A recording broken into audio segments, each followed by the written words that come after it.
Hello, my name is Ray Hughes, and I'm the interviewer for the Veterans History Project out of Washington, D.C., and conducted by the Cincinnati Hamilton County Public Library in Cincinnati, Ohio.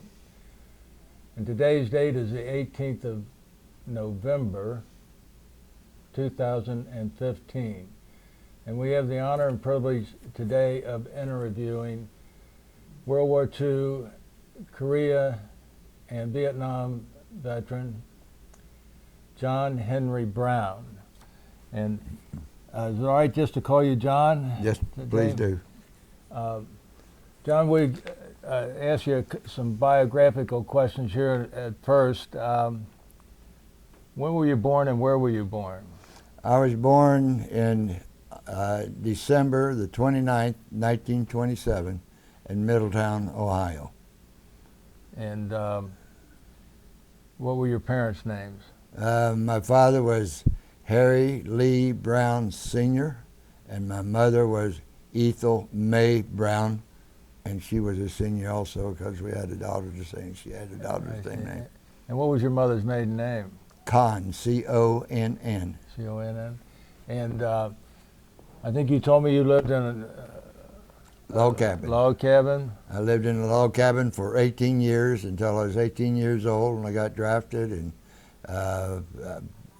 at the same time I had enlisted in the Army Air Corps, and there was a squabble between the draft and the recruiters who was going to get me, and they decided since I was going to go anyway, let me have my choice, and I went with my volunteer enlistment. I see. This home you lived in, was it have electricity and stuff like that, or? No electricity. We didn't have electricity until 1939. The road wasn't even paved at the time I went into the service. It was still a gravel road. Never did have indoor plumbing or indoor water. I see. And the electric was just a little light bulb in the middle of each room. It wasn't sophisticated lighting like we have today. Yeah. You have any brothers and sisters? I have, there were 9 of us. Oh, 9. Yeah, 9, right. I have 2 twin brothers and a sister that died while I was still a kid. Then there's only 2 of us surviving now. My brother that's younger than I, that also lives in Franklin, Indiana. And I live in Franklin, Ohio. Yeah. What'd your father do for a living? He was a dairyman, and he managed the farm. He always had workers doing the farm because he was running the dairy and making deliveries and so forth. When he delivered milk, you mean like quarts of milk and things like that, or what? Well, when he first delivered, he poured it out of a 5 or 10-gallon can into pots and pans, whatever they brought out to the truck to put them in. Back in those days, they didn't have bottles when they first started. I see. That came, and your milk wasn't even pasteurized. Right. So this is a long time ago. Yes. Yeah. What schools did you go to, John? I went to Maple Park High School, Maple Park Grade School up through the 9th grade. Then I went to Monroe through the 10th, and I went to Hocking Technical College for 2 years and got an associate's degree. Graduated with a Bachelor of Arts from Wilmington College in 1983. 19 what? 83. 83. Right. Okay, later on. After I got out of service. Oh, after you got okay. Now I always also I received 2 years credit for college for the different courses I was taking while I was in the service. So I have a total of 6 years college. I see. And no master's degree, which Yeah. is I should have, but I don't. So run me by the schooling again. From Monroe, you took a. I took the GED in the military service for my high school diploma, All right. and that took about 45 minutes, something Yeah. like back in those days. So when did you join the service, or were you drafted? Well, no, the same day I got my draft notice that I got my notice from the recruiters that I was accepted. The one from the recruiter was postmarked 3 hours before the one from the draft board. And they had a little squabble whether I was going to be drafted or recruited, and they finally let me be recruited, let me volunteer. So I was a volunteer. I had a regular Army number back in those days. Yes. We didn't use a Social Security number. Right. I still know that number too. Yeah. And your military number, what was it? Regular Army, RA 15224345. Yes. And so you joined. What was the time? The date that you joined? I was supposed to have been sworn in on the 19th of March of 1946, but they didn't swear us in here in Middletown like they were supposed to. They put us on a bus, took us to Fort Knox, Kentucky. I got sworn in there the next day. Then the following day, they took us to Camp Atterbury, Indiana. And we were there 5 or 6 days, and we got a troop train that took us all the way out, 6 days, I think, to get to San Antonio, to the U.S. Army Aviation Cadet Center. Now, what were you hoping to train for? I was hoping to train to be a pilot. Uh-huh. That's what I wanted to be, and it didn't happen. Which base did you go to at San Antonio? I think now it's called Lackland. Then it was United States Army Air Corps field. Right. And it's now Lackland. I think it's Lackland, yeah. When did you find out you weren't going to be able to become an aviator or a pilot? Oh, within a matter of 15, 20 days, something like that. But It had to be a disappointment, I guess. Oh, definitely. Yeah. Later on, I'll tell you I was disappointed another time, too. Yeah. So, did you go through your basic training down at Lackland as far as the physicalness of it, or? They call it basic training. It was 30 days. Is that all? Right. We had one 18-mile road walk, which we got gassed on the way, but other than that, it was Mickey Mouse stuff. Being a farm boy, it was nothing for me. Pretty easy for you. It was easy. It was easy. Yeah. What did they do? Put you in that cement block building for the gas? No, it was a tent. Oh, a tent. A canvas tent. Oh my God. Yeah. So you only had 30 days basic training down there. That's all. That's all. And then where did you go? I went to Lowry Field. I don't know what it was. It was a permanent airfield at that time or not. It's Lowry Air Force Base now, outside of Denver, Colorado. And I was there for 10 weeks to get administrative training and to learn how to type. I see. Right. So you're there 10 weeks, and where do you go from there? I went to what was then Camp Holabird, later come Fort Holabird, to the Counterintelligence Corps School, which had just moved there from Chicago, Illinois. What camp was that again? Holabird. Holabird. Holabird, in Baltimore, Maryland. Oh, in Baltimore, Maryland. Mm-hmm. I see. And that was a counterintelligence school, you say? Yes. You remember when you went there, the dates, roughly? I went in March, April, probably June of 1946. 46. And what was your training there, and how long were you there? I was there for a month or 5 weeks, something like that. It was a very short course because most of the administrators, they just got us used to the forms that would be using in intelligence rather than they would use in a regular line outfit in the Army. So, and we did get a lot of training on political philosophy and what we believed in and didn't believe in. Mm-hmm. And they let us know that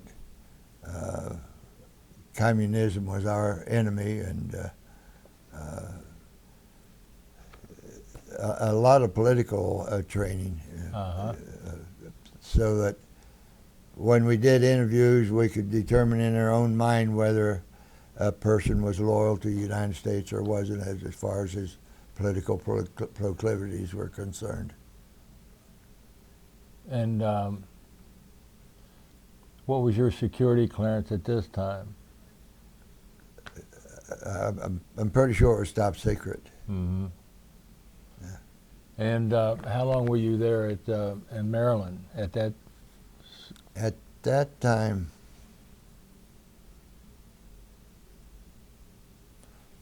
when I was there longer than that. When I graduated, no, that was when it was in '51. I'm confused. I was just there 4 or 5 weeks. It was all I was there at that time. Okay. At this point, what I think I'll do is I'll just kind of back out of the interview a little bit and let you give us your career in a flowing manner. Is let one date follow the one before, and just tell us in your own words. And Now, I want everybody to know that I'm going to have to probably look at some notes. I'm 87 years old now, and my memory is not what it used to be. I left Fort Hollyburg, or Camp Hollyburg then, and went out to Seattle, Washington, and caught the Frederick Funkston troop ship, Liberty ship. Took us 23 days. We first stopped at Korea on the way, then come back to Japan. Took me 23 days to make that trip. And from there I went to the Daiichi building, which was the old Kempeitai building, or where the Japanese intelligence were in that building, across from the headquarters of General MacArthur. I was there with the 441st CIC detachment, and I was there just a couple of days and went to Yokkaichi, and I was there probably maybe a month or less, and they come down, they had inspection, and the colonel of the region there, he liked what he saw, and he asked me if I would come back to headquarters, and he would give me some good promotions. And he jumped me over PFC right to corporal when I went back. And he made me NCO in charge of the administration and the files and everything in the headquarters. And I had that position until I came home in July of 1948. And when I come home, I went to Anderson College Theological Seminary for just a short while, but I had to drop out because I had a younger mother and a younger brother, and my mother to support, and I couldn't support them on what I was getting for going to college. were you still in the service while you were going to college? No, I was. I got out of the service in September. I come home on what they call terminal leave. I had about 45 days leave coming or something like that. But I think I really got a separation was in June or July Of what year? of 1948. Don't be 48. So you had roughly 2 years in the military then, About 18 months, as I recall. and you were discharged? I was discharged, but I still had an obligation. I had to participate in. I remember the initials IRR, some kind of ready reserve. Mm-hmm. I don't know what it was, but anyway, when the war broke out in June of 1950. Well, wait a minute.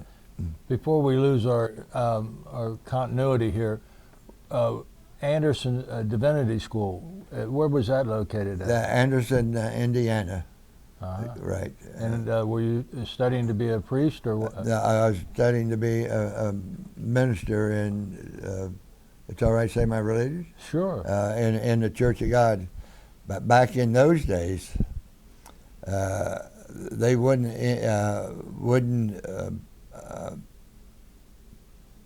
I forgot the word. When they make you the ceremony that you go through. Ordain you. Ordain. Mm-hmm. They wouldn't ordain you if you had a divorce.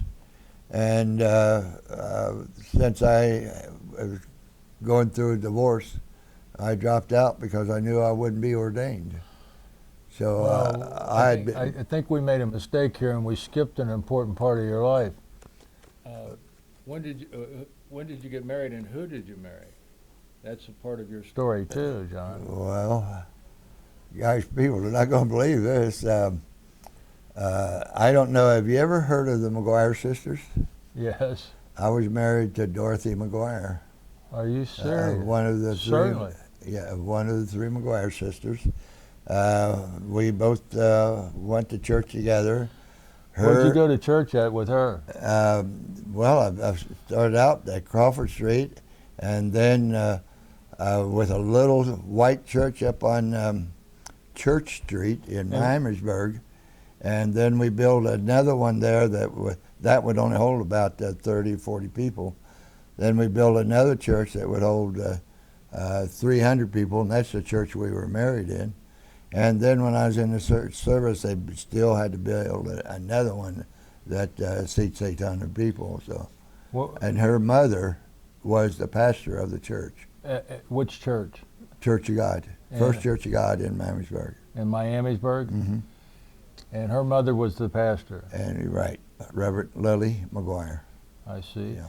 And when did you marry Dorothy McGuire? You remember? Yeah, I didn't. I married her.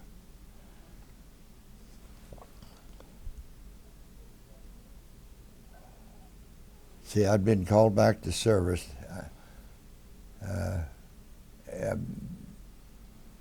It was July the 30th, 1951, I believe. Oh, that's when you got married. Right. We were dating for 6 years, 45 days, and I was in the service when we got married. So you got married in 1951. Right. Okay. I think you joined the military in 1946, and then you got discharged your first time in 1948. 48. And then from 48 to 50, you were a civilian? I was a civilian. I was still taking correspondence course with Anderson, and I was working as a double-ender bag machine operator at the Raymond Bag Company, no longer exists in Middletown, and at the Gardner Board and Carton Company as a stripper that stripped the trash off the boxes that went through the cutting presses and so forth. And that's where I was working when I went back on active duty. And when did you go back on active duty? That's the war broke out in June, July, August or September of 1950. Of 1950, just shortly after the war broke open. And what they did, they called me back to active duty. They sent me down to Cincinnati Recruiting Main Station to process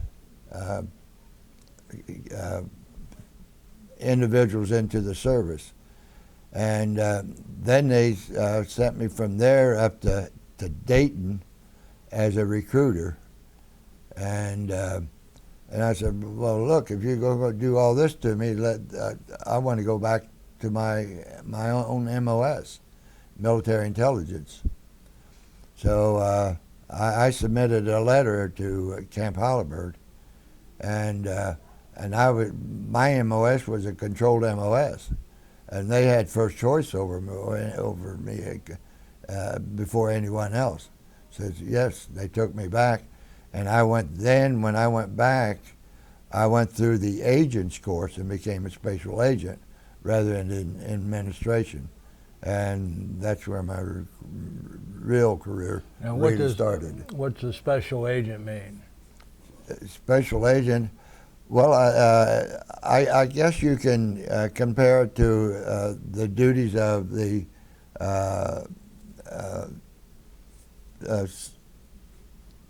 Hoover's organization. FBI agent. The FBI agent. The FBI had control over all investigations in the United States and its controlled territories.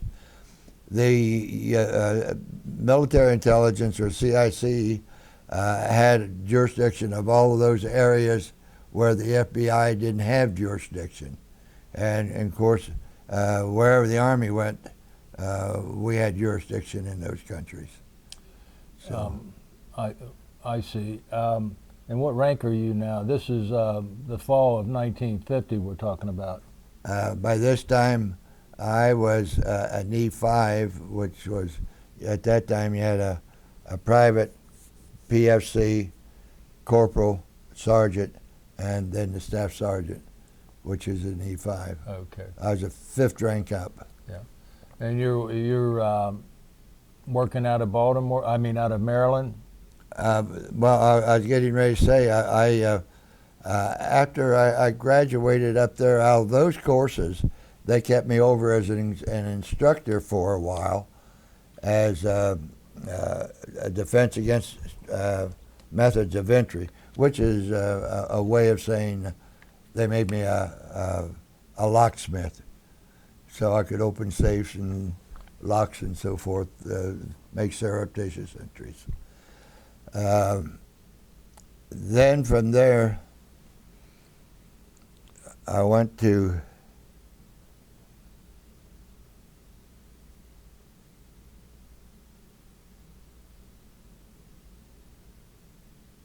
Army Language School at Monterey, California, to study Korean for a year. And What school was that in Monterey? the Defense Army Language School. And I graduated there in June of 1952 and went to Korea. 52? Yeah. So you were there, what, a year, roughly? At Monterey. Yeah. Right. Yeah. 1 year, that was the Okay. length of the course. And all this time you're dating or engaged to Dorothy McGuire? When I was in California, we were married, but she was singing. We weren't together. She would come out on the weekends and spend the weekends with me. When did you get married? And also when I was at Halliburton, she'd spend weekends with me up there. I see. When did you get married and the date, if you recall? The 30th? Oh, it was on Chris's birthday. It was July the 30th.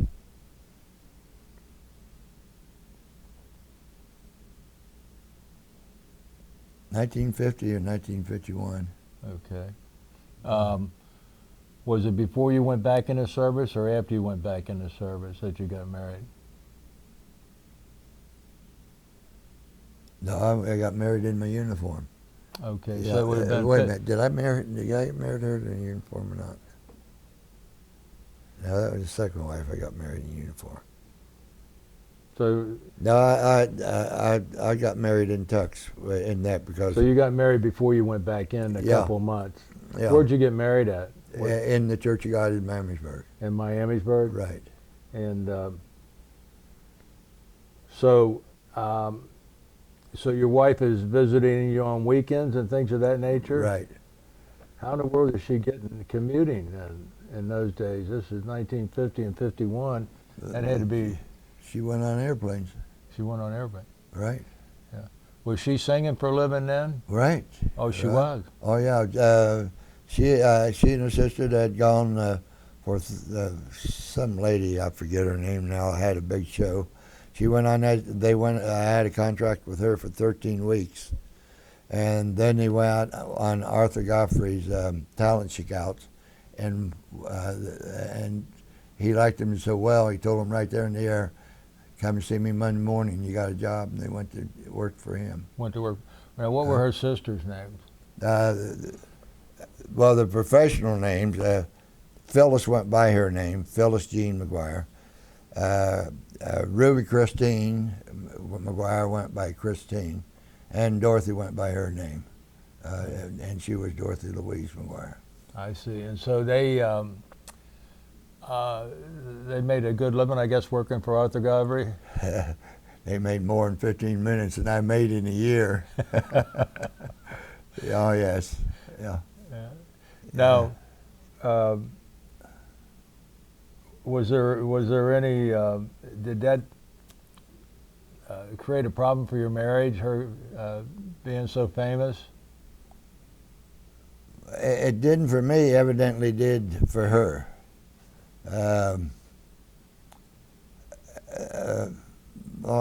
She's not living, and I hate to say anything, but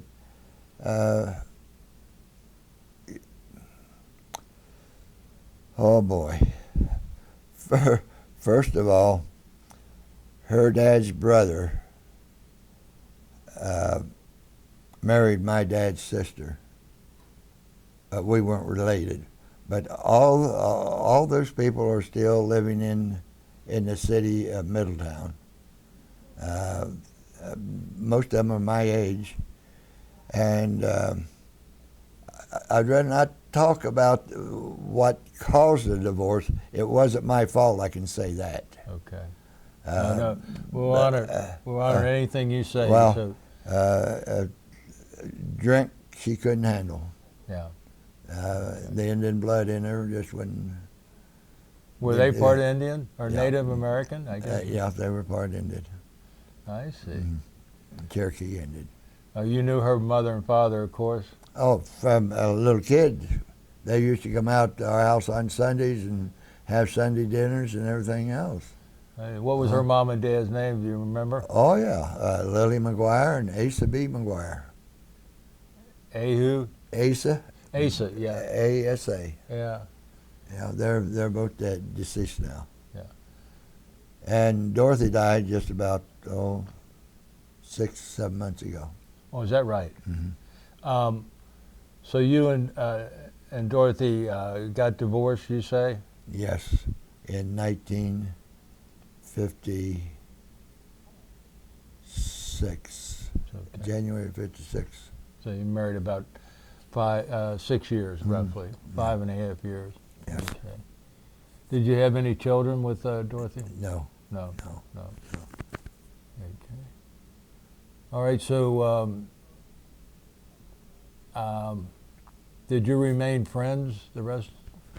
Yes. The rest of my family, of course, being in the military, I couldn't maintain a relationship like the rest of my family. Like my brother that's over in Franklin, Indiana, they entertained him out in Las Vegas. He was a truck driver. Whenever he was out there, they had him in and took him into the shows and took him backstage and fed him and ate with him. And the friendship was never broken. Okay. Now, I will say this. I don't care if the relatives hear this or not. Her mother and father were going to denounce her. And I made a special trip home. And I said, look, she's still your daughter. She needs you. She needs you now more than ever. And I said, our relationship doesn't have to be cut off because of it. And it will be if you cut her off, because she needs you now. She needs you badly. And later she turned out and had two sons and become a philanthropist and involved in the church and in the seminary up in Oregon, built a huge music facility in memory of her mother and father, and she married a multimillionaire, and they were giving money to everybody. Mm-hmm. So she turned out good. Good. And gave up her drinking. Good. Mm-hmm. Good. Well, let's get back to your military career now. Then, but that was an interesting part of your life, and I know you know that too. Well, But, not many people. I thought everybody had forgot it. so now we're roughly 19. You've just finished in Monterey, California, after a year study the Korean language. Right. Then I went from there to Korea. Okay. That's why they gave me the language to send me to Korea, of course. And I was only given 9 months credit combat in Korea because they had signed a surrender, not a surrender, Truce. a truce.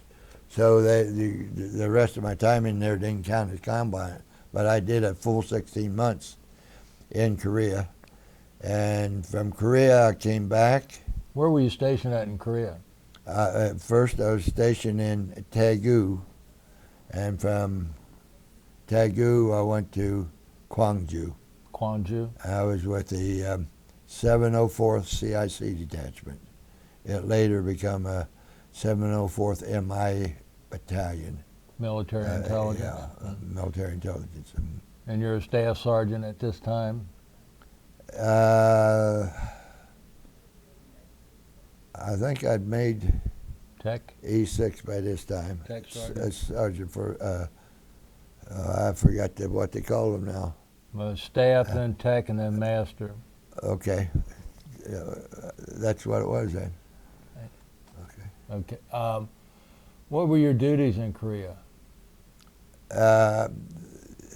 This may sound funny to you, but the main duties was to run background investigation on Korean girls who were being married to American citizens who were in the military service. Mm-hmm. And we were running those for the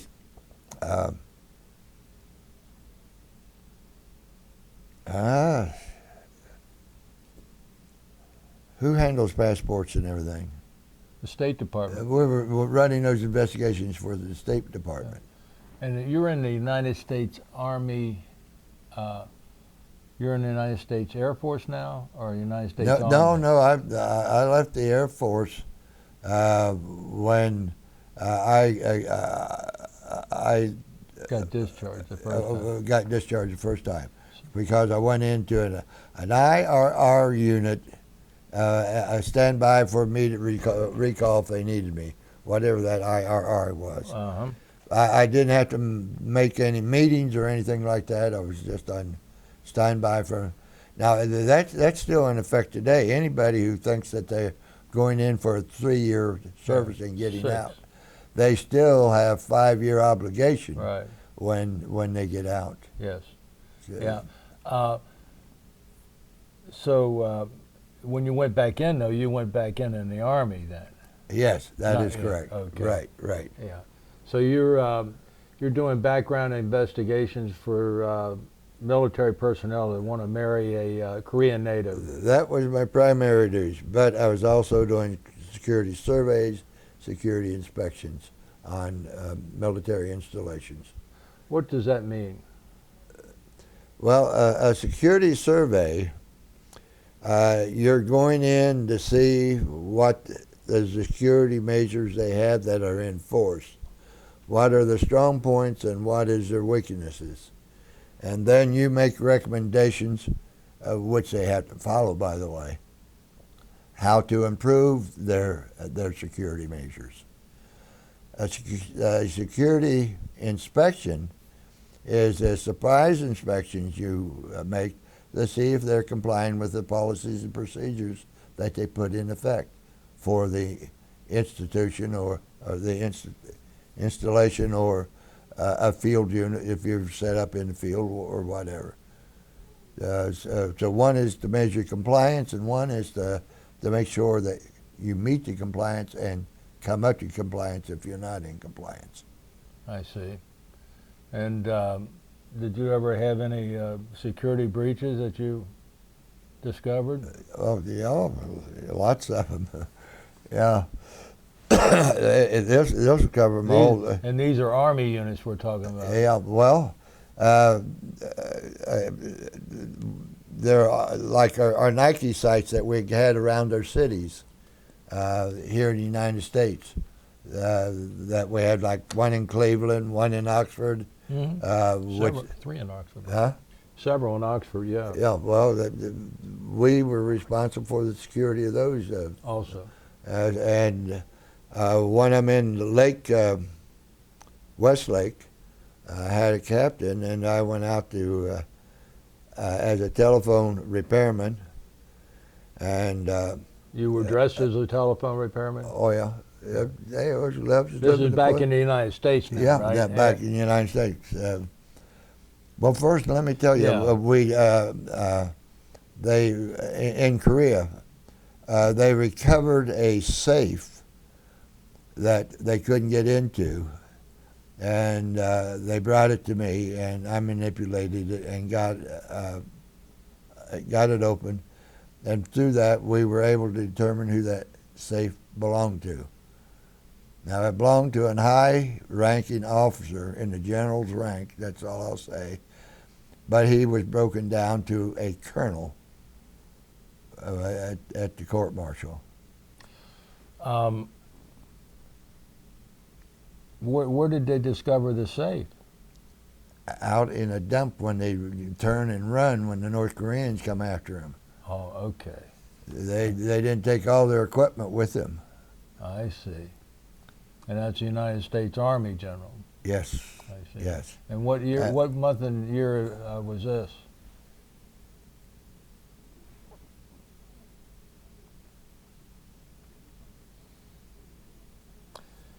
Boy, don't they? It had to be the fall of 1950, didn't it? Or when did? This is when the Chinese came in, perhaps. See, I had been in Taegu, and they'd sent me to Gwangju.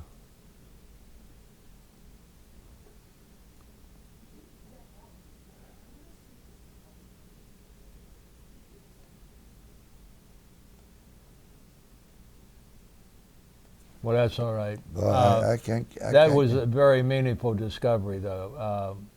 Finding classified information like that. Yeah, I don't know who found it. I'm not the one that found it. I'm You're the one that that cracked the opened. safe. I'm Yeah. the one that cracked the safe. Yeah. Right, right. So then another one is at Westlake at the Nike site. That's Ohio. Right, on the routes of going in and doing repairs on telephone lines and so forth.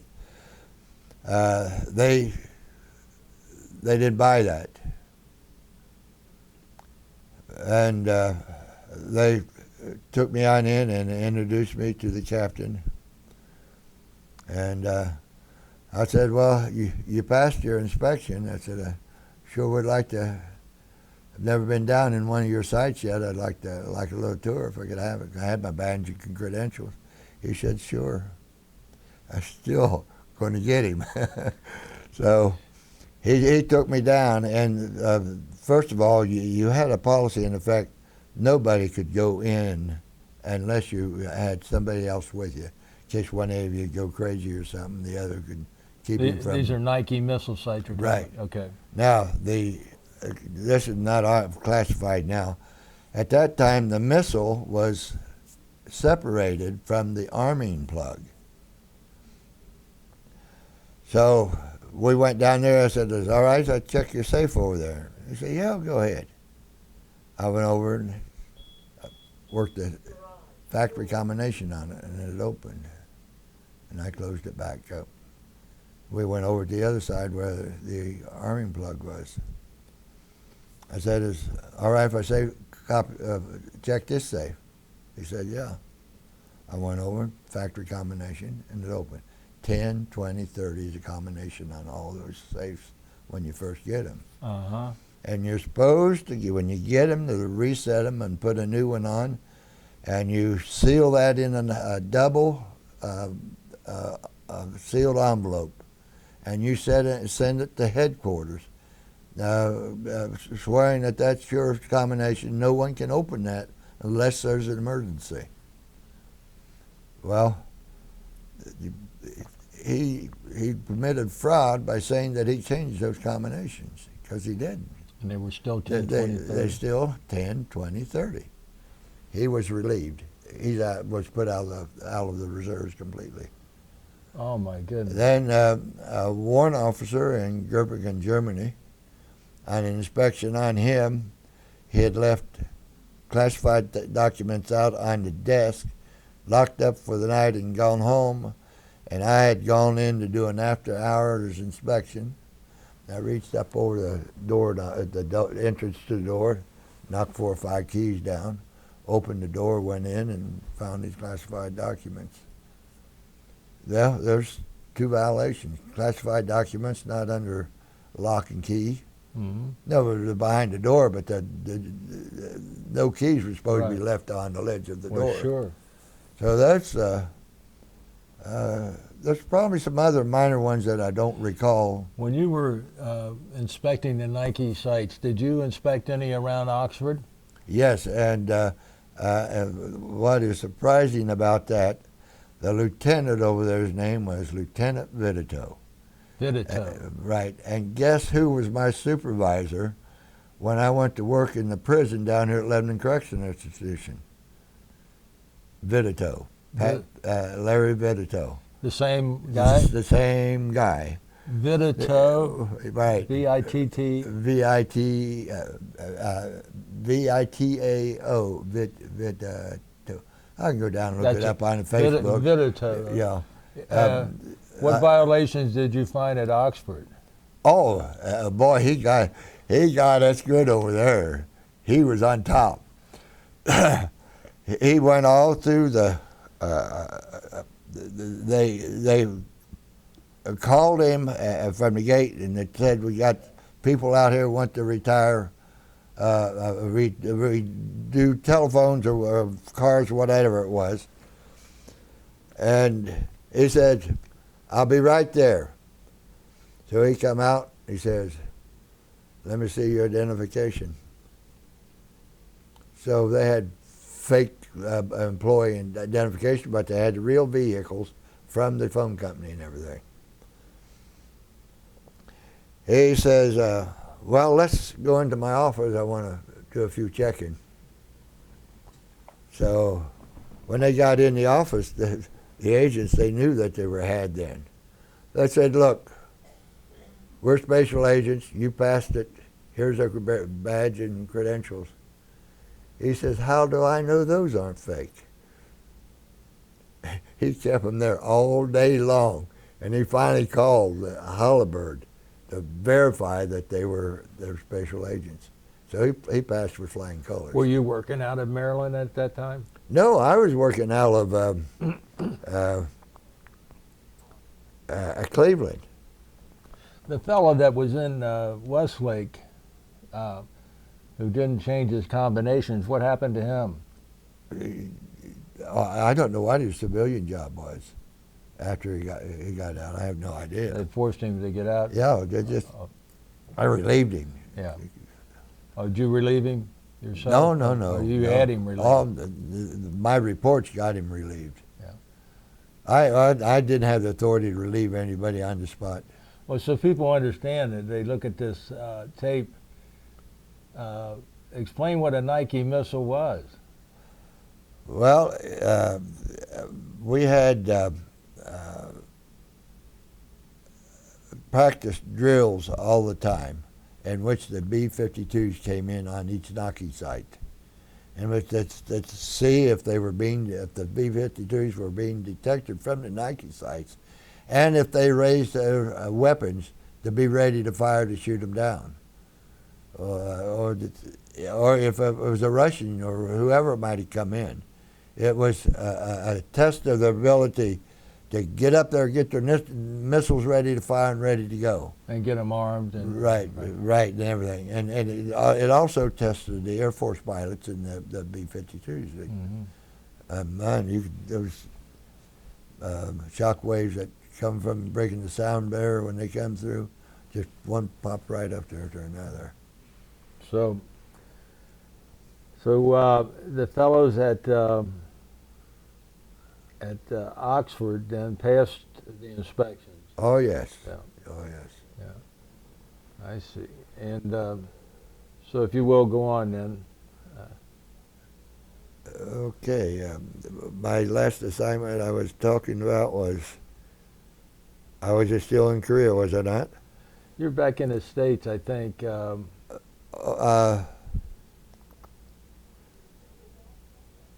after I come back to Korea, I went to New York.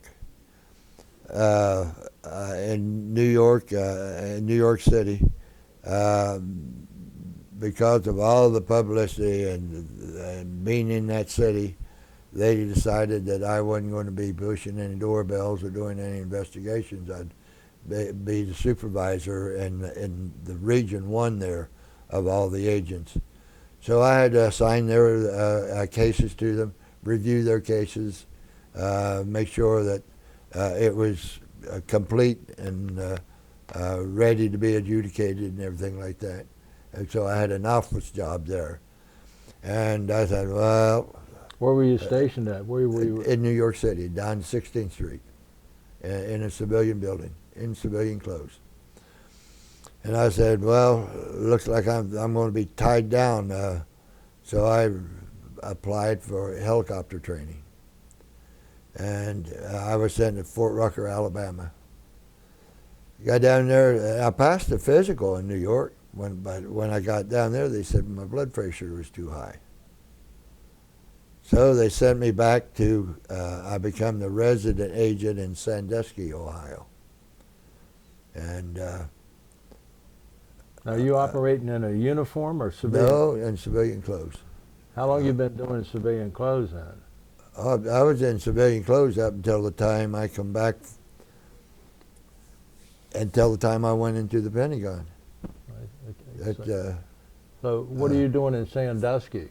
I'm a resident agent. I'm doing security background investigations on Army contract personnel, Army personnel who are being considered for a position of trust and responsibility and require confidential clearance or higher in the job performance which they're going to go into. So, and I'm doing security surveys and inspections there too. I see. And what year is this, roughly? After you come out of, you went down for helicopter training, then you go to Sandusky. What year is this? Did you get out of the military after Korea? No. I've been continuous from then on till I got out.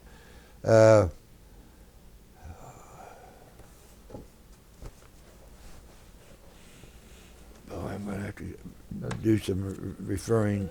All right, take your time because we can edit this.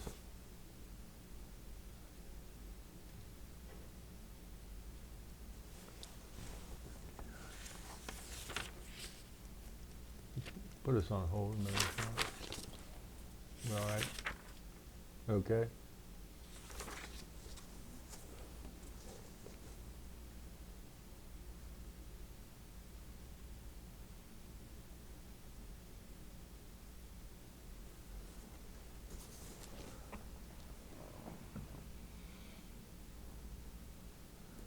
Okay, I went from in '55. November '55 is when I went to take the training at Fort Rucker and didn't make it. So they sent me back from instead of sending back here, they sent me to at Sandusky in February 1956 to November 1956. Okay. Mm-hmm. Okay, and then from Sandusky, I went to Cleveland. Cleveland Field Office. Yeah. 109th Military Intelligence Group, Special Agent. Yeah. And at Cleveland, what are you doing again? The same thing, security surveys, inspections, background investigations for security clearances. And how long have you been wearing just civilian clothes and not a uniform? How many years would you say at this point? Well, now, when I was in Vietnam, even though That's later. I still was on civilian status because we didn't wear a rank. We wore USs on the collars to indicate that we're Department of the Army civilians. Okay. So I've been on civilian status all my career, except when I was in travel status. I traveled in uniform. Unless I was traveling in my own car, I traveled in civilian codes. Okay. But So we go up. We're at Cleveland now, and you're at Cleveland until it says July of 1957, and then okay, then July. Of, let me get that one so you can follow along. yeah. Yeah. Yes, and John, if you would, from 1957, if you would, let's follow in chronological order your career then, starting there in 1957. Okay, in 1957, I was assigned to the 504th Military Intelligence, which was in Korea. And at this time, I was stationed at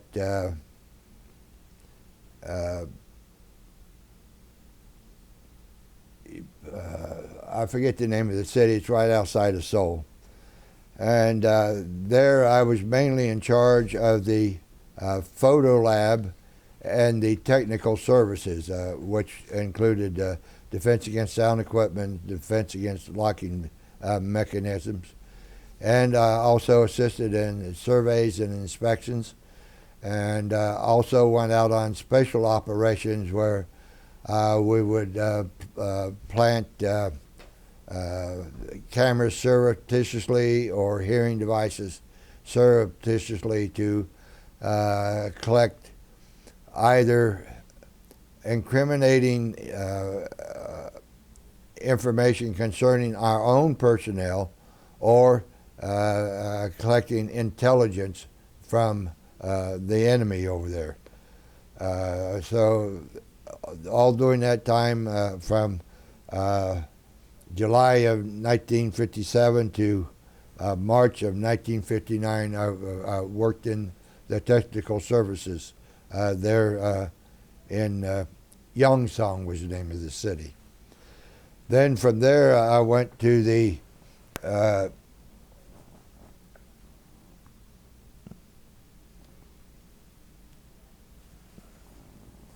yeah, but that's something's wrong. My eyesight is bad. That's 1959 to 1960s, the 24th Military Intelligence. Over in Augsburg, Germany. Okay,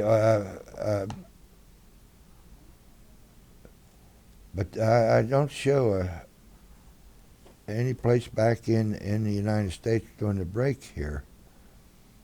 March of '59. Okay, I made a mistake here.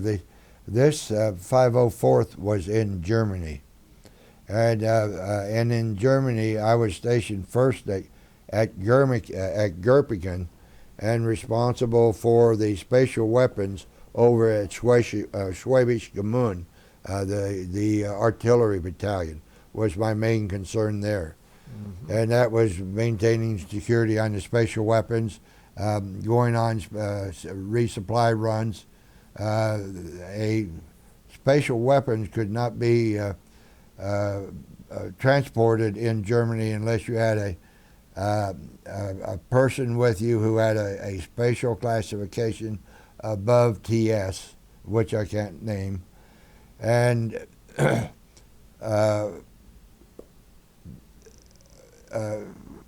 what we did the resupply and all that kind of stuff. That's about all I want to say on that one, because I did sign a statement on this.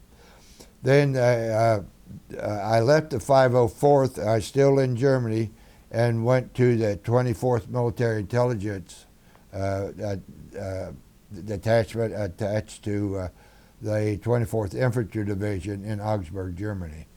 And there again, I was in charge of the photo lab, and I also did security surveys, inspections, and background investigations for individuals that they were giving security clearances to. Then from the 24th Infantry Division,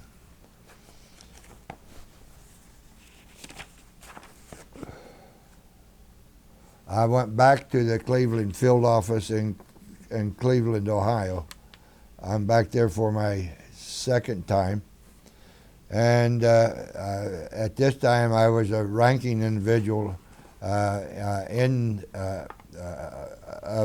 the agents, and I was responsible for training all new agents that were coming into the office, getting them acclimated to the surroundings and the individuals that we often had conflict with, and help them to set up contact files, and just to help them, because most of them that were assigned were new agents out of school. So I had to spend a lot of time in the field with them, training them. And from the 24th, I left there in October of 1964, and to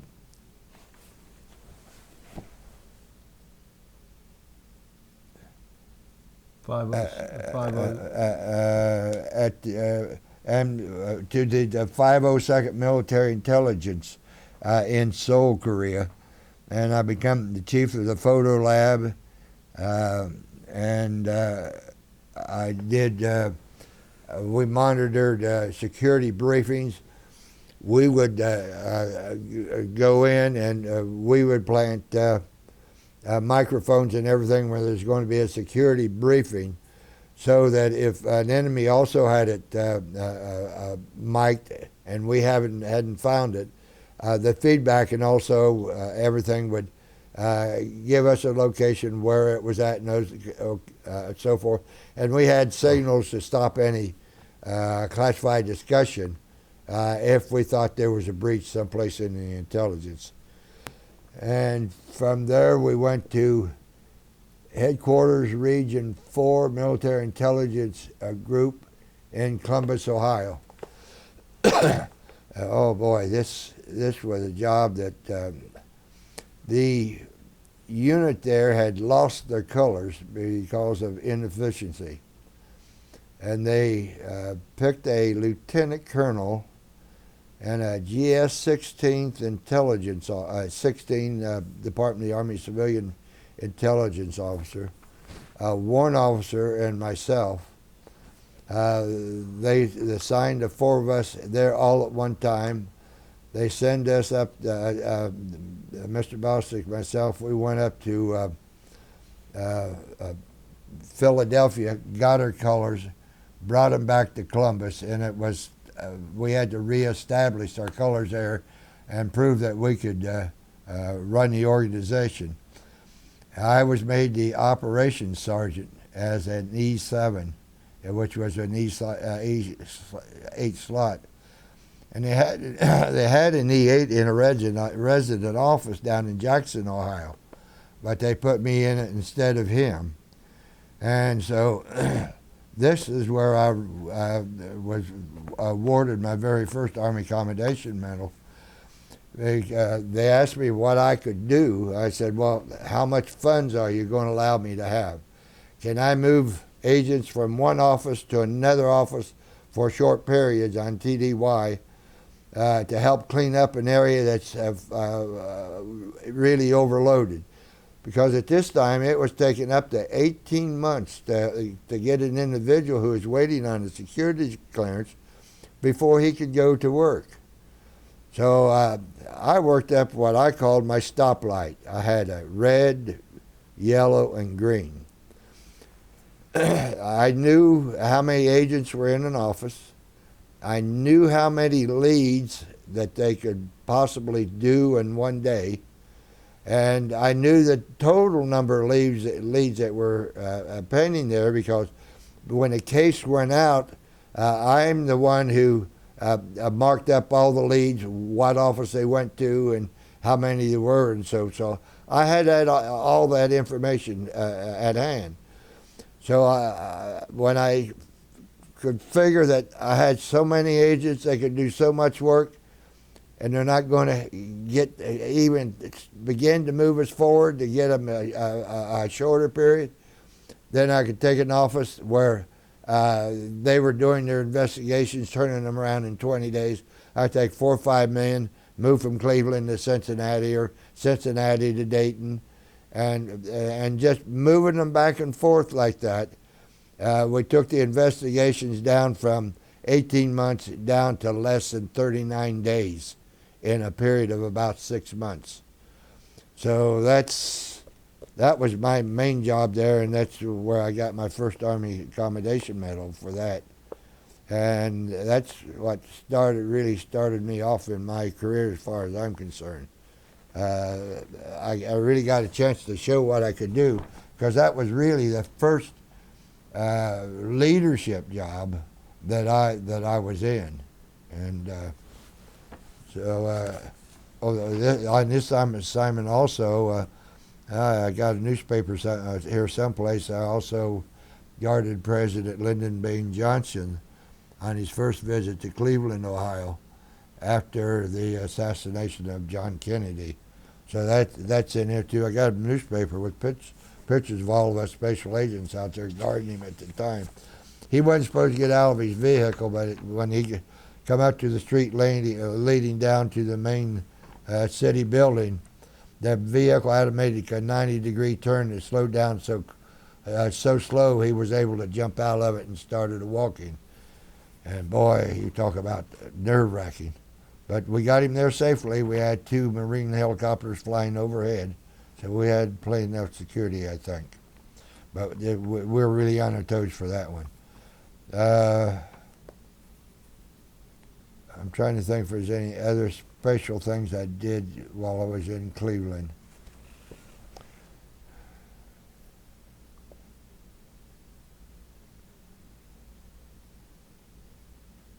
Columbus.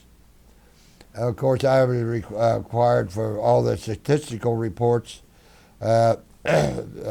manpower reports, to justify the additional of additional men, or being able to trade men off to somebody else that needed them worse than we did. So those were my main functions there. But that was the first time I was ever given that kind of power to move men from one place to another, and that without that authority, I wouldn't have been able to accomplish the job.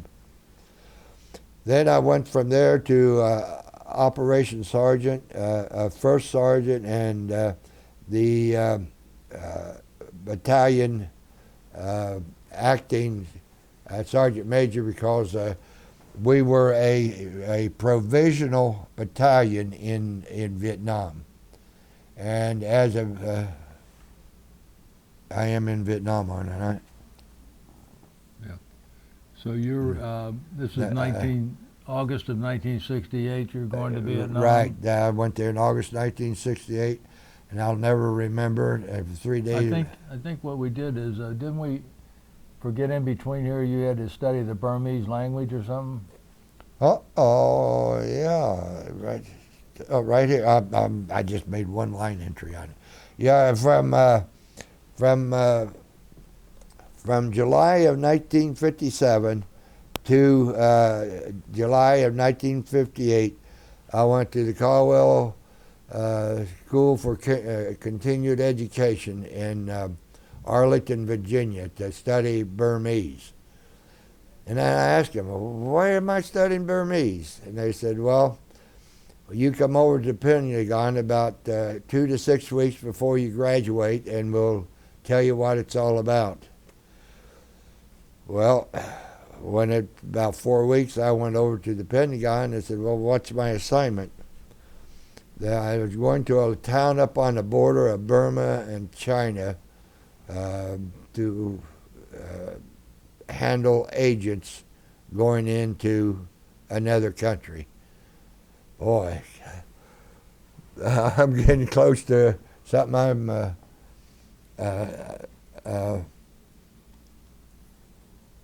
I'm talking about this assignment.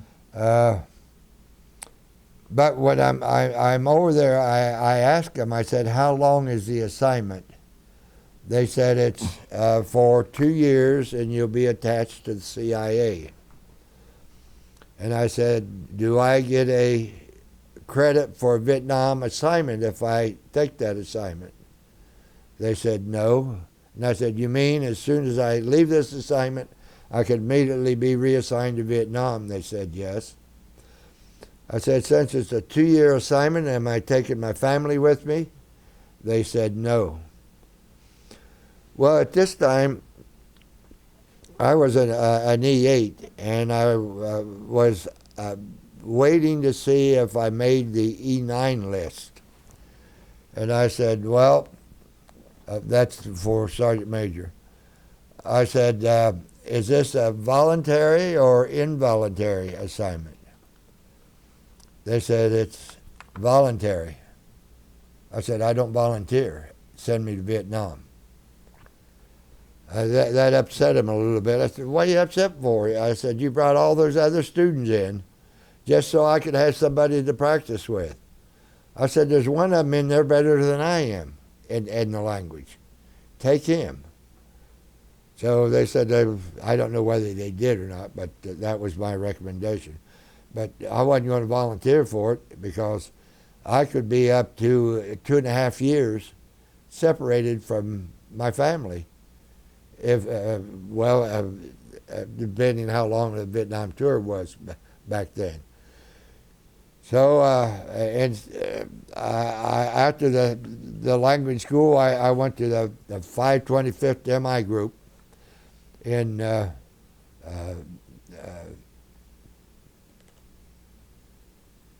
Saigon, and I arrived there on the August the 8th, I think, and on the 11th, I was on my way to the 3rd Battalion, which under your part of the group, to Benoit, and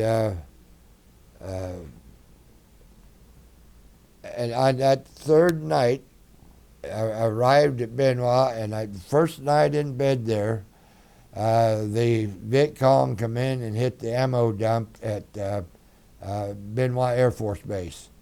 And those 500-pound bombs went off and everything else, and I was on the floor before I knew it. That vibration just knocked me out of there. But anyway, here I was in charge of, there's only 2 people in that whole region. We were in Region 2, responsible, and that was a major and myself, running all the operations for order of battle and strategic intelligence. And we were doing all the administrative paperwork on the agents, the confidential funds, everything to run an intelligence organization, the 2 of us were doing. And that's where I got 2 Bronze Stars. And I think I also got one of my Army Commendation medals here. Then from Vietnam, I came back to headquarters, the 116th Military Intelligence Group in Washington, D.C. And there at that time, there was a shortage of majors in the United States Army, and intelligence was especially short. And the S3 was supposed to be a major, and they didn't have one. So that's the slot I ended up in as a major in S3. And that's where I got my Sergeant Major stripe and took over the S3. One of my major accomplishments there was all of the individuals being assigned to Vietnam had to be POR qualified. You had to put them through the gas chamber. You had to put them through firing and of their weapons and all this. And we had none of those facilities. So I knew the sergeant major of the 109th Intelligence Group up at Fort Meade, Maryland. So I went up there and I had a talk with him. I told him what my problem was. I said, do you have any liaison with any of the organizations here that would take my men and get them POR qualified so we can send them to Vietnam? And he said, yep, we can do it. So that was my major accomplishment there. Of course, I was required that everybody had 16 hours of special training every year. And rather than me doing all those classes, and a lot of our agents would miss classes because they had special interviews or something they had to do, I started videotaping all those classes, and makeup classes were all done with videotape. So that was another my major accomplishments there. Another major accomplishment was scheduling all the training. They had no schedule. You know, you had so many hours in public relations, so many hours in sanitation and this kind of stuff.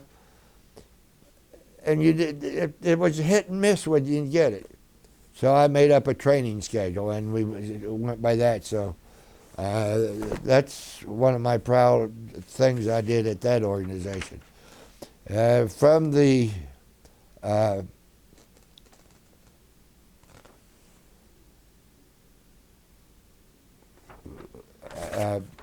there, there were 9 sergeant majors that were interviewed for the position of sergeant major to the Deputy Chief of Staff for Intelligence, Headquarters, Department of the Army in the Pentagon.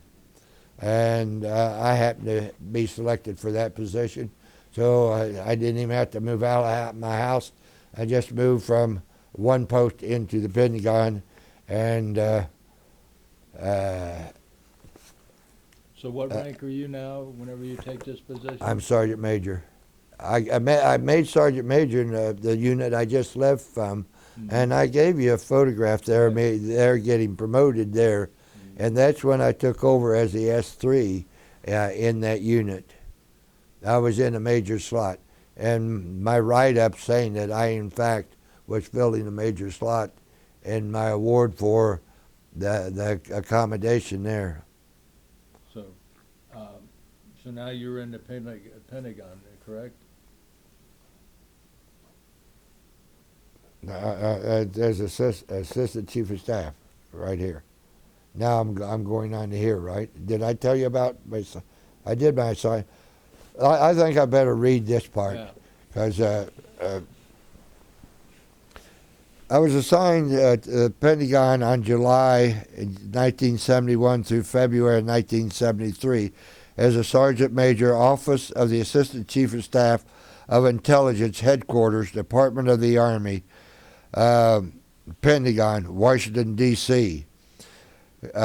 Controlled all suspense actions for the Assistant Chief of Staff for Intelligence, AXI, for and to the Chief of Staff, Army, Assistant Department of Defense, the other military services, and organizations within the United States intelligence community. Screened all telephone calls and visitors to see that only those requiring the personal attention of the AXI was permitted in to see him. The other one. Oh man, this is long. Maintain the AXI's files and security of the AXI's executive suite, revised, Review. reviewed all. My glasses, I can't see. Incoming. Can you read this for me, sir? Yes. Okay. Yeah. Incoming actions and requirements for assignment to subordinate elements and assigned appropriate suspense dates. Review completed actions for accuracy, correct number of copies, distribution, and format. Job requiring extensive knowledge of high-level staff administration, quiet diplomacy, and business dealings with senior officials of the U.S. intelligence community, Department of the Army, Department of Defense, and the Foreign Military Attaché Corps. Advised the AXI on all matters pertaining to training of enlisted men holding intelligence-related military occupational specialties on a worldwide basis, and set as a promotion board member in the office of the Assistant Chief of Staff for Intelligence and Soldier of the Month Board at Fort Myer, Virginia. Yes. And that's a mouthful of what you had to do there. You don't think that's enough? I said that was a mouthful.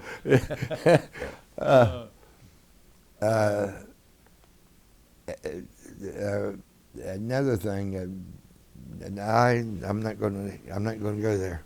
Okay, from the Pentagon, I went to.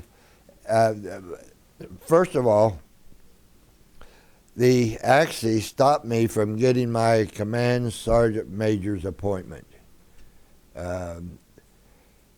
So this being him holding me over and everything, all these other appointments, the command sergeant majors are getting seniority on me. So when I finally left there, as a reward for me staying and working, the assistant chief of staff saw that my date of rank went back not to the date that they were going to give it to me, but it went back to the date that I made E9 as a staff sergeant major. So this gave me a lot of seniority, and was more than equal pay, and I'd have been satisfied with that. But they gave me the Army ARCOM also, but that was unbelievable. Because now then I went to the 100. I want to ask you one question. Keep your thumb where we're at. Did you tell us about interviewing a prisoner of war by the name of Rowe? Oh, Major Rowe, yes. James Rowe? Yeah, boy, I left that out. That was in Vietnam. Well, that's something at the time. We signed under Section 42, United States Code, Section 793, 794. If I'm correct, I may be wrong. That I wouldn't discuss a lot of things, but Major Rowe has written a book. But anyway, when he was captured, he was a lieutenant. In the Air Force or Navy? Or No, he's in the United States Army, Uh-huh. and he was infantry. And when he was captured, he was a lieutenant, and he was taken in the southern part of Korea and held for 5 years. And they were taking him out of his cage one morning, and they were going to exercise him or something. And a helicopter, American helicopter, Huey, come over. And his guards all ran. And as they were marching along with him, one of them dropped the clip out of his weapon, and Major Rowe took his foot and just pushed that down into the mud so they couldn't find it. But when they saw that helicopter and they run, he immediately peeled his shirt off because he looked like a VC himself. He peeled his shirt off, and he had a beard. And he got back away from it, and he waved at that helicopter. And the helicopter was the first that hesitated and said, "That's white skin and a beard." He said, that's no Vietnamese. And they'd been looking for him for 5 years. So they scooped down and picked him up. And the pilot happened to know him. They were in class. He says, "How you doing, Major Rowe?" Major Rowe said, "What?" He said, "I'm a lieutenant." He said, "No, sir, you've been promoted to major." So, but well, they brought him on back up, and myself and big fat special agent. How could I forget his name? But anyway, we debriefed him immediately for all the facts we could get concerning the VC in the area where he was. And he wanted to take troops out himself right back there and go into the area, and they wouldn't let him. And we debriefed him from all the intelligence that we could get from him. Then he was put on a plane back to Washington, D.C. Then when I come back to the Pentagon to working, he was working in one of the sections there. And of course, being over that, although there were command sergeant majors that outranked me, in the Pentagon, in the slot that I was boss and making meetings and stuff and bringing them all in and things like that. And I'd hold meetings with the command sergeant majors from all the group and the operations sergeant who was sergeant majors up at Fort Myer. So I had Major Rowe come over on one of those meetings, and he gave us a whole briefing on the whole thing. I already knew. He gave them the same briefing he gave me and everything. And he gave me a personal copy of his book signed to me and everything. So I've got that book. Uh-huh. I don't know where it's at. I think my daughter's got it right now. No, my nephew's. What he had? Is there anything that? Now this same Major Rowe became a full bird colonel, and he went as a military attaché to the Philippines, and he was riding in an armored car, and he was targeted over there, and his wife got a letter shortly before he was assassinated that he knew that he had been targeted and that they're after him. But in that armored car where those come down on the back slots are some metal just about an inch and a half wide. And they put a shot right in through that, right through his head and killed him. Why was he targeted? He was military intelligence. Oh, and he was famous too. After he come back, for a while, he got out of the service, run for governor of Texas, and got defeated. And the Army called him back in when he didn't make it and signed him to the Pentagon because he had so much valuable information. One thing, they wanted him because he come back and he just shoot them upside one side, down the other. He says, "How in the world are you going to attempt to make an escape when you got a chain around your neck and they're pulling you by a chain, you got a guard behind you?" And he said, all the code of conduct, it just doesn't fit for the type of prisoners that you become in Vietnam. Now, John Kane, I guess you've heard about him. I mean, he was a turkey. He talked like a the North Vietnamese. They call him his chubby boy or something. They knew he was a high-ranking officer's son, and they treated him real good. And he talked like mad. Now you take any prisoners that was in there with him, they have nothing good to say about him. But he's been a good senator. Mm-hmm. At least I think he has. Yeah. Oh man. But, well, who had John Rowe targeted? The Filipinos or? No. Al Qaeda, I assume that's who it was because they were in all that part of the country also. Where was he at when he was killed? In the Philippines. In the Philippines? Right. It had been left the attaché office for some reason to go someplace to call on a Philippine general or something, and he got shot. So it was a Muslim, you're saying, that killed him? I don't know that, but we assume it was. Okay.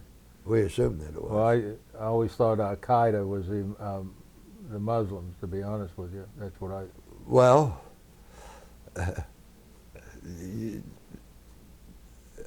there's some people fighting with them that aren't really Muslims. We have Americans that's doing that just for the thrill of it. Yes. Yeah. So that's, and I imagine they have Christians, Muslims doing the same thing. I see. So. Well, they killed him and assassinated him. That's Yes, what you're saying. he was assassinated. Oh. That's correct. And when was that? Do you recall?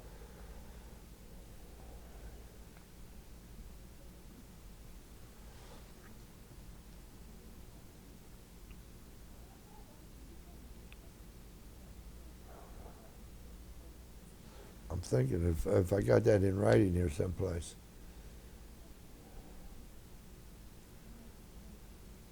Gosh, we could Google it and find out. Well, yeah, we'll come back to that later, perhaps. Okay. So, where are we at now? I'm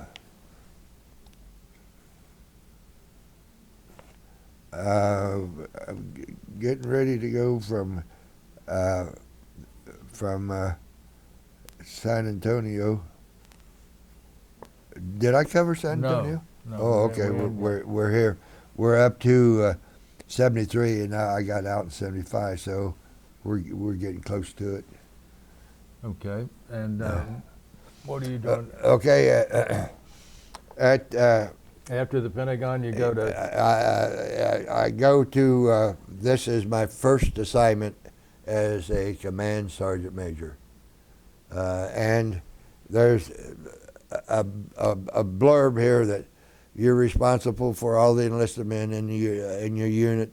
You're responsible to be on their promotion boards. Responsible for their education, their dress, their appearance. You assist the commander in all inspecting all of the subunits and inspect the quarters. You do everything that should be done by an officer, but it's done by the command sergeant major. Because you're doing it in the name of the officer. It's like wearing their rank on my shoulder when I go out. Right. Like if I go to a company and or a battalion, they got a major. If I didn't have the battalion commander's rank on my shoulder, I couldn't tell that major what to do. But as a command sergeant major, I could, because a command sergeant major has to be supervised by a full colonel or above, or a lieutenant colonel on the promotion list. And by the way, a command sergeant major makes more money than a major does. A major will catch up with him with about maybe 12 years service, but from that period of 8 to 12. But a command sergeant major goes full 30 years and a major goes 20. The command sergeant major will retire with more money. I see. So I add basically that was my same responsibilities in Hawaii, and I went to Hawaii in July of 1974, and as in headquarters of the 500th MI group, and the 500th MI group covered all of the area around the Pacific Rim. We had troops in Formosa, Korea, all around the Pacific Rim, so you know, people will know what that is. And anything outstanding there? Just change of my first change of ceremony for commanders, and that is something that it's command sergeant major responsibility to put on the ceremony when you have a change of command, and that was the first place I got to experience that. Who was that? Colonel Wolf was relieved by another colonel. Mm-hmm.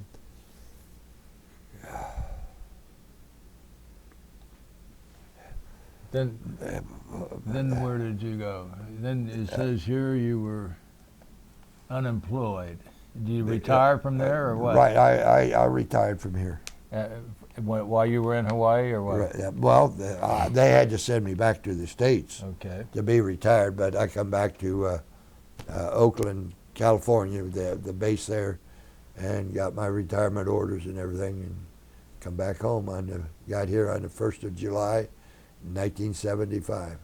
And you came back here to Franklin, or? Yes, Yeah. come right to this house. Yeah. The reason why I came back, now the reason why I retired from the service was I had come home for my mother-in-law's funeral. 6 days later, my father-in-law and I were riding up Raleigh Boulevard, and he had an attack. He'd come here and he went to bed. I wanted to take him to the hospital. He wouldn't let me. Went there in the back bedroom and went to bed. And we were supposed to go out to dinner that night. I asked him if he was feeling well enough to go. He said, "No, you kids go ahead." He said, I'm perfectly all right. Well, when we come home, he was dead back there in that room. So Somehow along the way, we skipped your second marriage. yeah, we did. And where did? What was your second wife's name? Your wife's name? Connie Louise Rosamond Brown. That's her right over there. Rossman. Rosamond, Rossman. And The Rosamond store building down here on the corner of 2nd and Main Street is the old first store that great-grandfather Rosamond built. And when they started painting all the murals here in the city, they wanted to take my picture of my wife and put on that building, and she wouldn't let them do it. She wouldn't let them do it. I see. Where did you meet her at? I was home on leave from Fort. I was with the Armored Division down in Texas, getting ready to go to Germany. We're gyroscoping. I come home on leave in November. Was going to gyroscope in December, and I had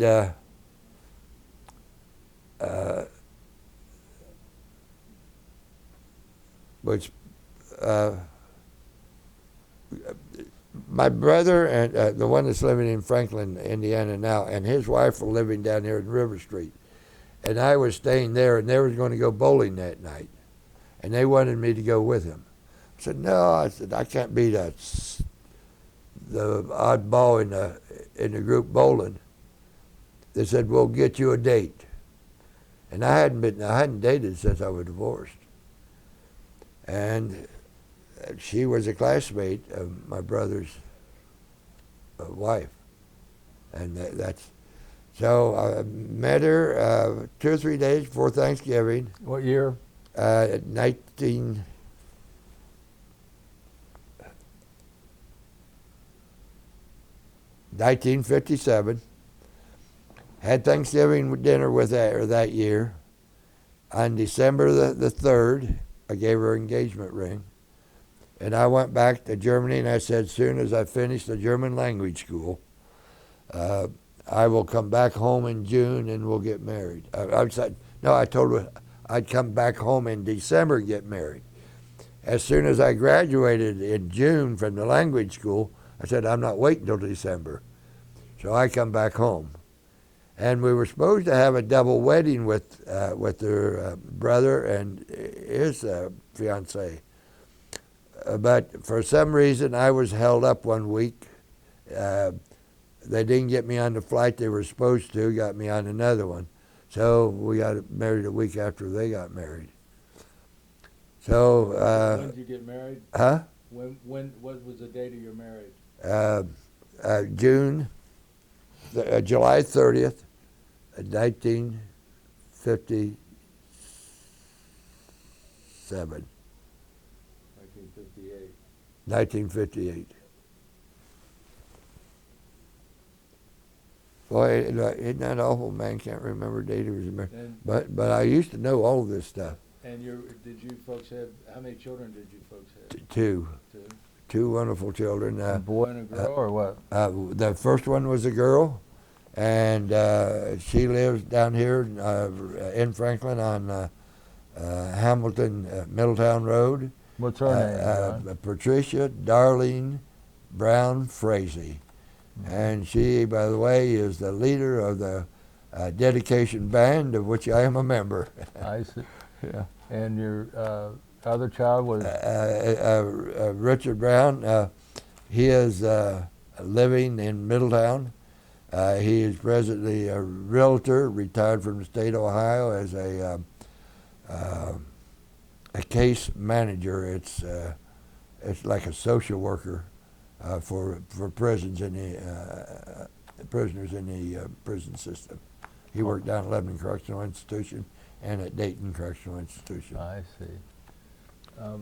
And we have father and son every Friday night. If we don't have band practice, because he's in the band too, if we have band practice, we have our father son every Thursday. I see. And what instrument do you play? I play the marimbula. It's a poor man's bass. Oh, okay. I can bring it up and show it to you if you want to see it. Before you leave, I will give you some CDs that are produced, and you can enjoy them. And we're just about at the end of our interview here, and I wanted to ask Brian if he had any questions he wanted to ask you, John, about your military service. John, how many times did you go over to Vietnam? How many campaigns? I went one. I was there a solid 28 months. Now I did have two R&Rs home during that period for 7 days. And where were you most of that time in Vietnam? In Saigon? No, I was in Bien Hoa. Okay, where is that? We're about 40 miles north of Saigon. What was that? What was your facility that you were at? What was that like? How big was it? Was that like a town? Maybe 10 acres or something like that was our hooches and so forth. And we had to defend that ourselves too, but luckily we had a swamp on one side. Were you under attack ever? Did you have snipers? Oh yes. Yes, Can Sergeant. you tell us some memories about that? Well, yes. One night the rockets were coming in, and I was getting ready to run out the door, and Sergeant Major, I thought I would never forget his name because he saved my life. He was an old infantry guy, a real rough guy. I started to run out the door to go to the bunker. He grabbed me and put me right down on the concrete. We had concrete floors, and they pulled my mattress over top of me, and he got down and pulled his mattress on top of him, and the bunker that I was assigned to, was supposed to go to, took a direct hit. He saved my life. He saved my life. Oh, I'll tell you, God, I wish I could remember his name. I got it on orders, but now. The only other time we knew we took a round on our helicopter going into Saigon.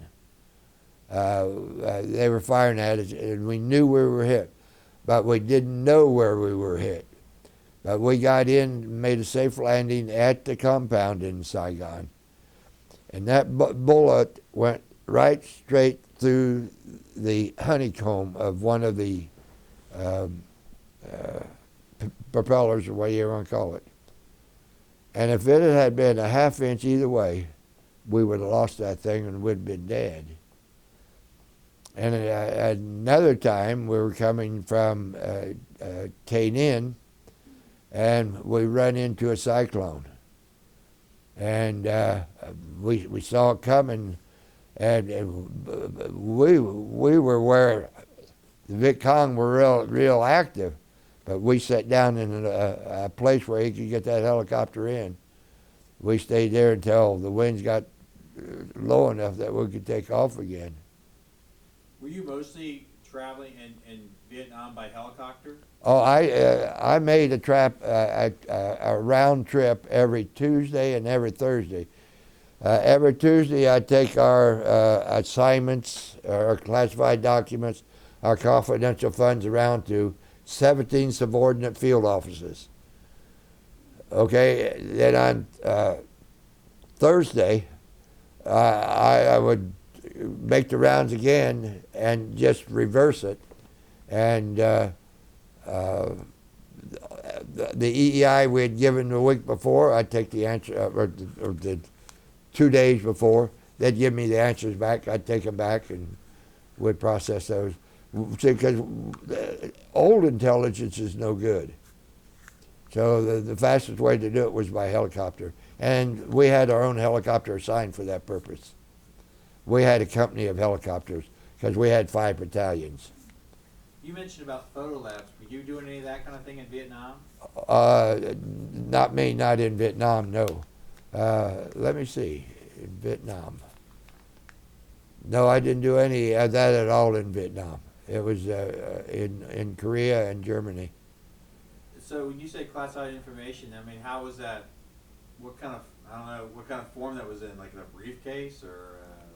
Oh, it was written on paper like this, but it was in briefcases handcuffed to your arms. Was it written in invisible ink or? Oh no, no!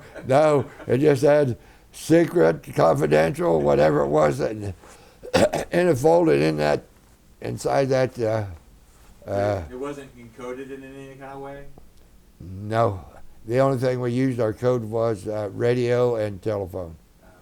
And we did use our code on that. We and used voice code because there again we had an unauthorized radio net made up of Collins radios, short wave radio that all of us hams used to use here in the United States. We set up because we needed some way of rapid transportation of communication, and. The Army didn't have anything that would fit our needs, so we took to Collins. And what divisions in the Army were you with at Benoit? we wasn't with the division. We were with the second I Corps. We were at Second Corps with Second Corps. The Vietnam was divided up in 9 corps, I believe. We reported directly to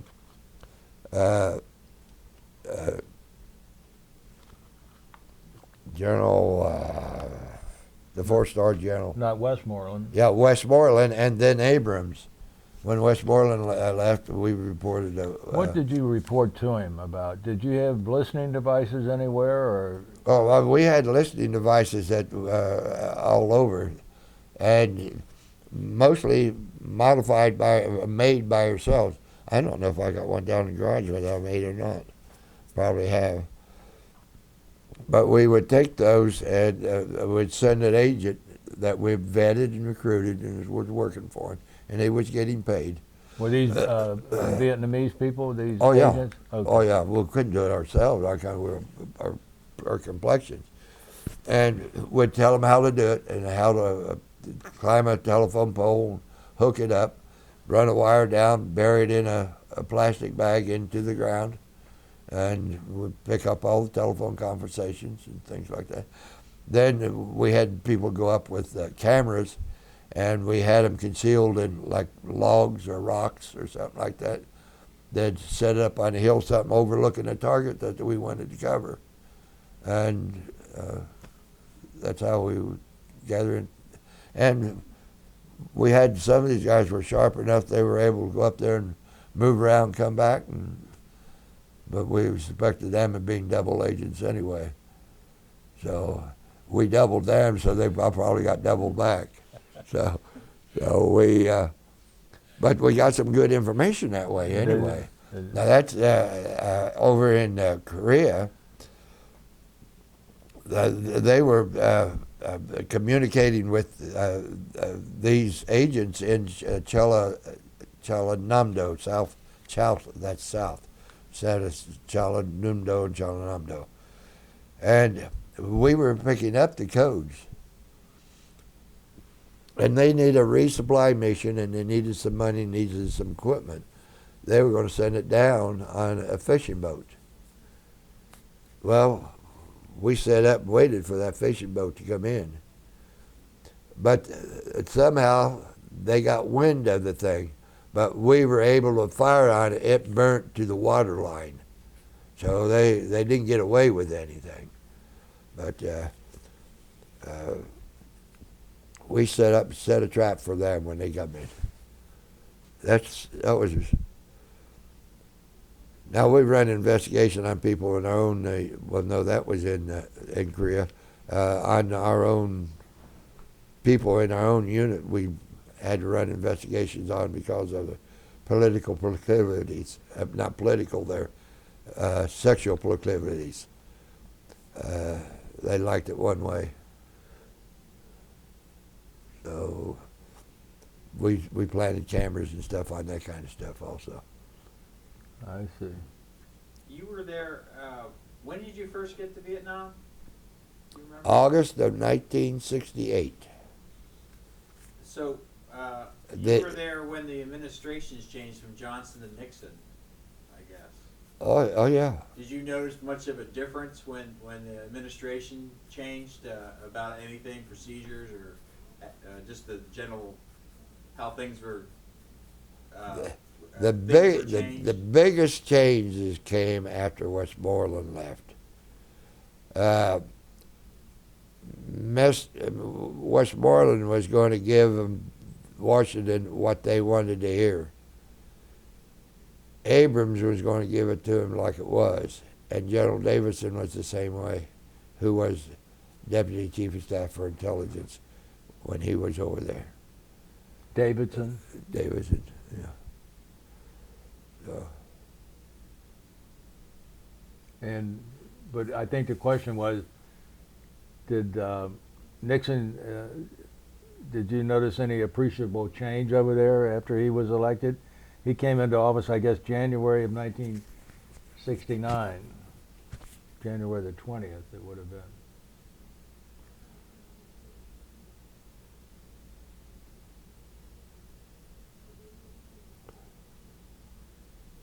Well, the bombing was stopped in North Vietnam, and then he started it back up.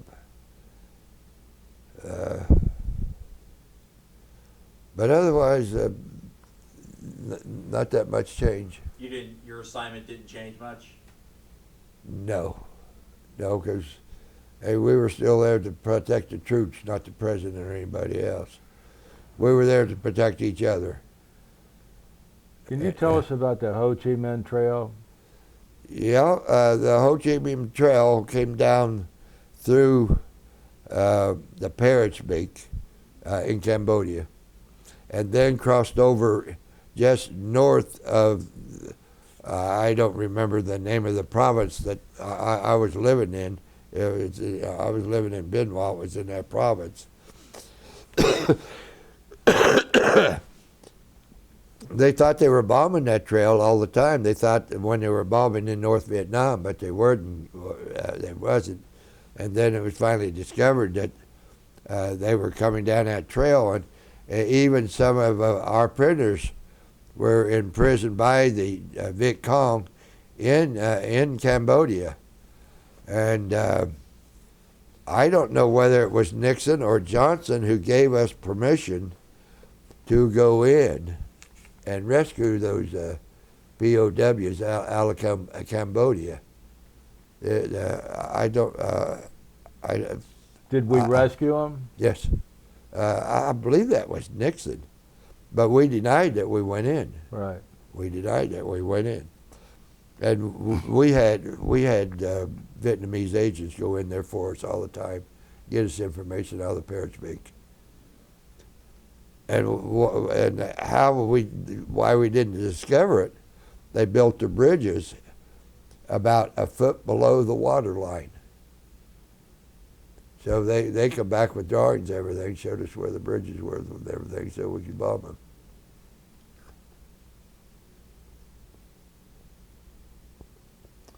Did you debrief any of those prisoners that we rescued out of Cambodia? No. Okay. No.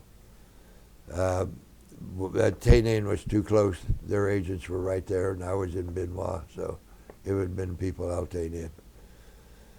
So. So, Bien Hoa that you were assigned at, I mean, how many buildings were there? How many people staff were working there? In Bien Hoa? 10, maybe 15 at the most. People? Yeah, that's all. So you just worked in a building, or I was trying to. We had an old what was a motel, and we took that motel over, Okay. right? And down the street from the CIA, took that great big beautiful building with all those, looked like a mansion. So you had a hotel room where you were at. When we first went there, then we went over to Bien Hoa Army when the aviation detachment moved out to, I forget that other camp near Bien Hoa.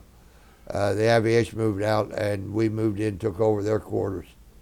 Is Bien Hoa a military camp or a city? It's both. You got Bien Hoa City, you got Bien Hoa Army, and you got Bien Hoa Air Force. The other, just left my mind again. The other camp. It was supply base. So you're attached in one quadrant of that area, so to speak. Well, if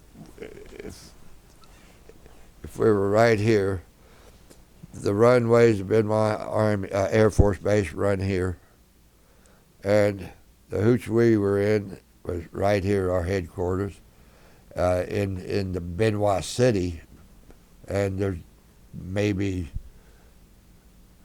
200 yards between the You and the runway? yeah, you and the runway, and that ammunition dump that blew us out was right down at the end of those runways.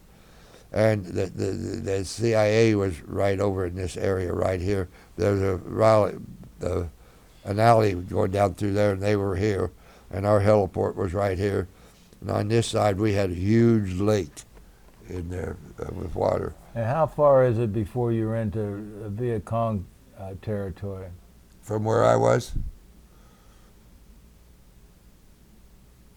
By aircraft, 20 minutes. By vehicle, 4 hours Okay. or more. Okay. Yeah. So you're pretty close for artillery shells or any bombardments or things. Oh, like that. hey, that's what we complained about in Vietnam. This was all political. They had what they called fans of engagement, like fans all the way around.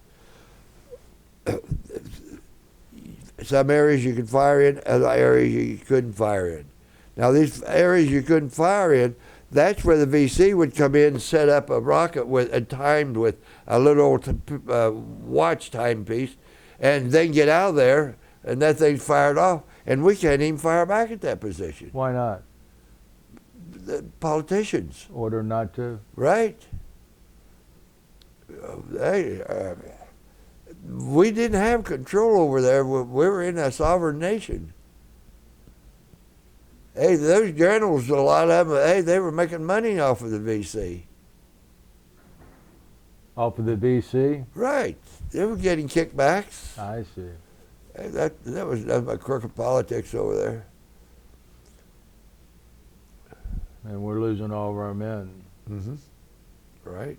That was, man, if it had been turned loose and they could have fought that war, we could have cleaned them out. We could have mopped them up. We could have mopped them up.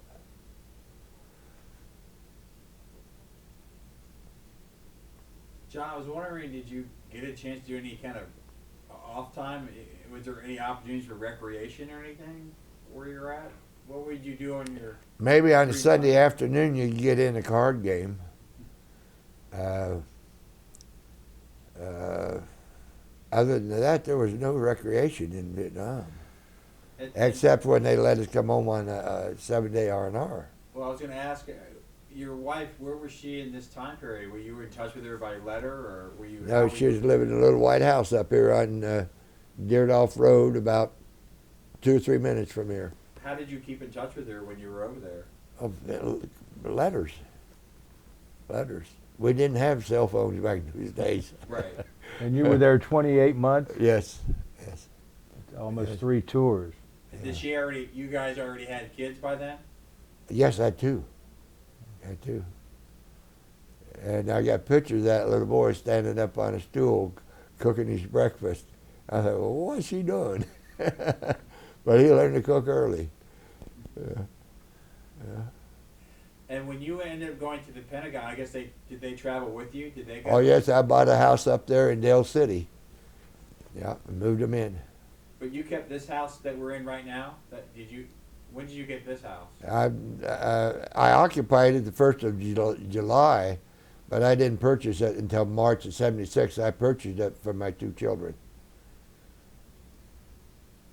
See, I was 6 years older than my wife, and I was sure that I was going to predecease her. And I had all of our funds and everything set up in a trust in her name to take care of her for the rest of her life. And upon her death, it went to her children, not thinking that I was going to outlive her. When she passed on, my children inherited everything, and I had to start all over again. But one thing I didn't put in trust is some land I have in Texas, which is very profitable now. So I'm all right. I'm getting along fine. How long did you work at the Pentagon? You don't have to look it up. How long do you think was it, a year or two? Or? A little over 2 years, I think. What was the atmosphere when you were there? Was it a pretty tight ship there, I guess? Or? It's always a tight ship. They even had sergeant majors down in the Concords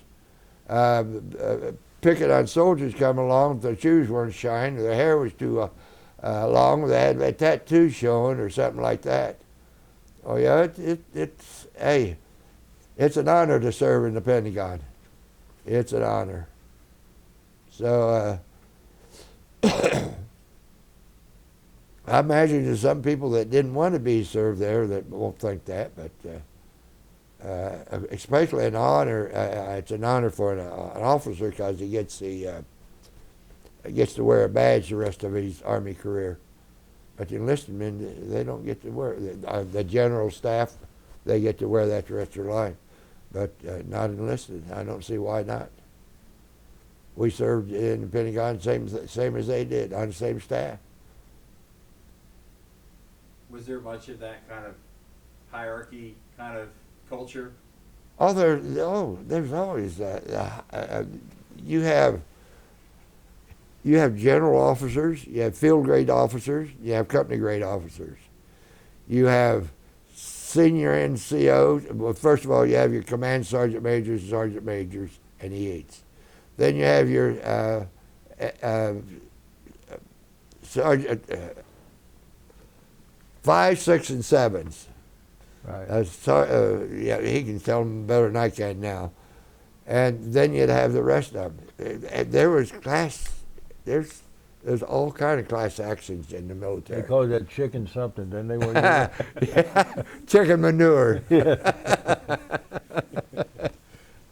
I just have one last question. After you retired from the military, what did you end up doing? Did you continue in a different kind of career? Well, what I did for 9 months, from July of 75 until March of 76.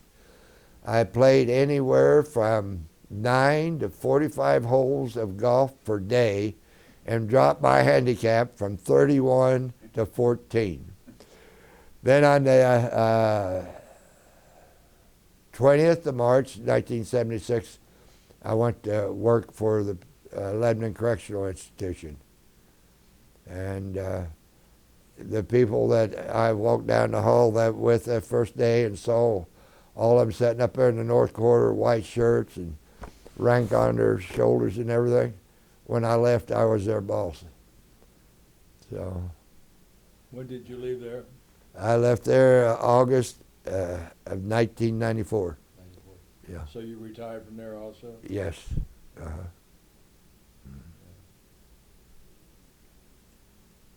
Well, Yeah, I'm a triple dipper. I know it.